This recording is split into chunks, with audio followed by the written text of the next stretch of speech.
Hi, I'm Dr. Karen Agar, and this video looks at working with hash maps in Java. The first thing we need to do when working with the HashMap class is to import it. I'll write import java.util.hashmap. One thing, if you're working with a variety of collections, we know that this java.util package houses things like scanner, array list, and hash sets.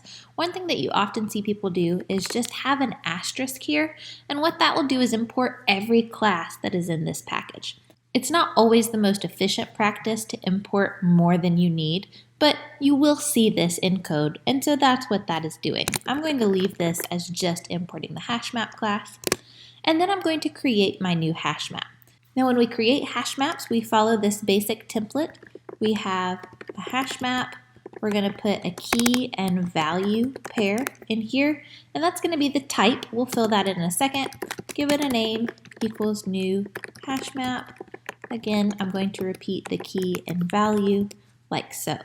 Now I need to actually fill in these types. So in this problem, what I'm going to do is I would like to map student names to their exam grade.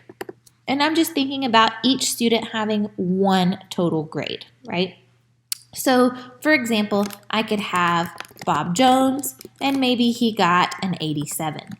Then I could have another student, maybe this is Carol Smith, and she got a 99. I want to think about the types that I want to map. So in looking up a grade, I want the key to be the name, and we can see here that that's type string, so I'm going to put string for my key value here.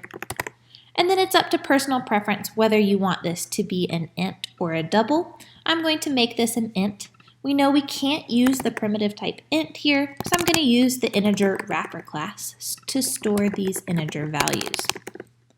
The last thing I want to do is give this hash map a good name. Often programmers get lazy and just name them things like map or x or set for hash set. However, do note that you should be using good variable names, so I'm going to name this exam map. The next thing I'm going to do is just add a couple test elements into this map. Now, one thing that's a little bit different, array list and hash sets both have the add method. However, in a hash map class, the method to add things is called put. So I'm going to go ahead and put several items, several key value pairs into the hash map. All right, so now I have put 4 different key value pairs into my hash map. Notice that the keys here are all type strings, and then the values are type int. So I am now going to just experiment with a couple different methods. If I wanted to, let's say, system.out.println exam map.get Bob Turner. Notice that we don't have a Bob Turner here, but there is no error. Let's see what would happen. I'm going to save and run it. It's going to say null. What it does is it looks through this map and it looks through every single element looking for a Bob Turner. It does not match, so there is no associated value returned. However, if I put a valid string in here like Bob Jones and save and run, it's going to get the value associated with Bob Jones. You can see how this is very useful to map something like look up Bob Jones' grade to his associated grade. Now, I do not have to use a single int here. If I wanted to, I could make this an array of integers and map Bob Jones, his name, to an entire array. We're not going to cover that in the scope of this video, but know that it can be done. So now what I'd really like to talk about is the idea of looping through a hash map. This is something that I've not seen covered in a lot of other videos. So when you loop through a hash map, unlike one of our other collections, we have 2 different collections really being stored under one type. So we need to make the decision, when we loop through, are we trying to loop through and access the keys or the values?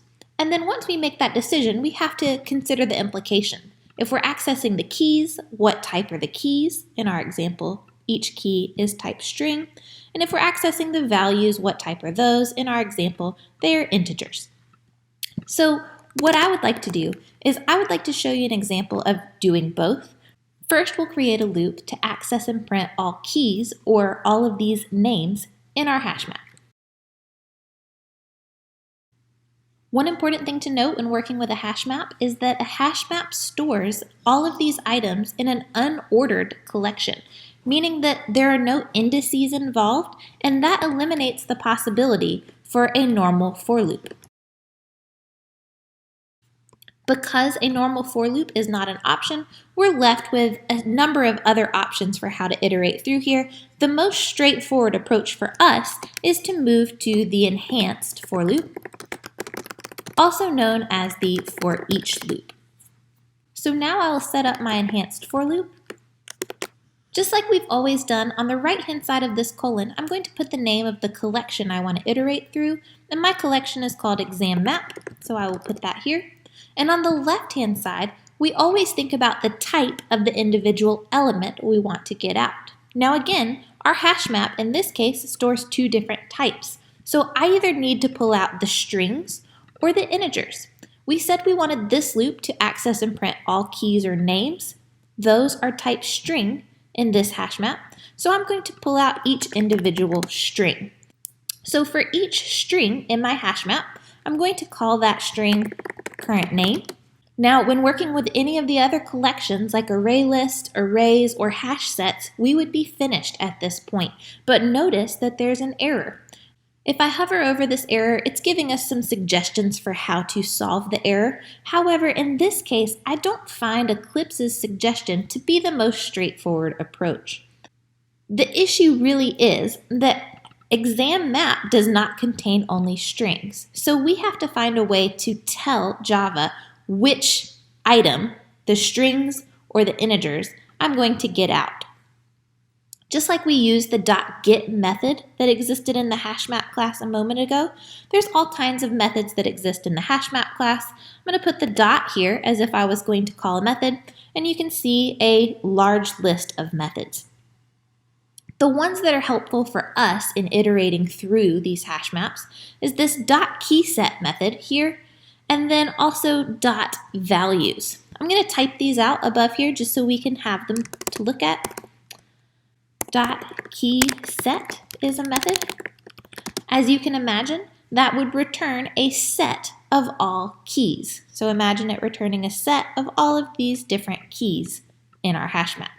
And then the opposite is .values, and it will also return a set, but of all values. In this case, we said we wanted to get the keys, so I'm going to, from exam map, call the keyset method, like so. Now again, because the keys have type string, this is now looping through. You can imagine it looping through a hash set of strings only containing these items, and I'm going to pull out each individual string. If I were to then put a print statement in here, printing out the current name, I'm going to save, run, and you can see that it does print out all of the different names. Again, I want to just point out that these names are not listed in the order that they were added. You can see Carol was added last but appears second, and this is a good demonstration of how this is a completely unordered list. It does pull each one out only one time, but the order is not guaranteed. Now, copying this template, if I wanted to just print out all exam grades or all values of the hash map, then I would do something very similar. Here's my for each loop.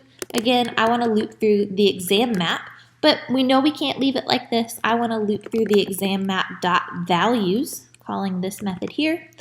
And each one of the values, I want to pull out a different integer, and I'll call it grade. I'm going to then print out the grade, system.out.println grade. And we should see, because I left this in here, it should first loop through printing out all names, and then loop through and print out all grades afterwards. So I'm going to save and run it. And you can see that it prints all of these out also. One other thing to note here, Java has made these wrapper classes extremely easy to work with. So I know it looks weird to put integer right here, but I can interact with this item just as I could with something of type int. So let's say I wanted to print out curved grades. I could add 5 here, and it will perform addition just like it would do if grade was an int. Also note that I could change this to an int, and that would work fine also. I know this looks like type mismatch because I have int, and we know that it stores integers, the reference types for these primitive types. But again, Java has kind of overloaded these certain wrapper classes and made them very interchangeable and easy to work with. The last thing I want to show you is actually a little bit of a difficult problem for some to solve, is how to intermingle these print line statements. So for example, if I wanted to print out someone's name followed by the grade that they made all on one line, this cannot be accomplished by just using the two different loops here.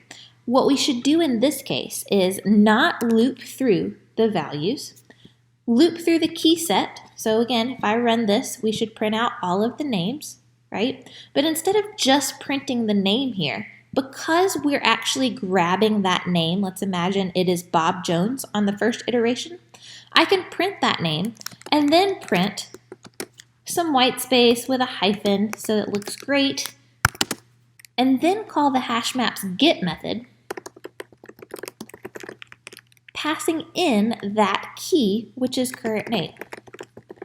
So again, if we inspect this on this first iteration, let's assume that the first current name that's grabbed is Bob Jones. Bob Jones gets stored in this string called current name. We saw that it was printed.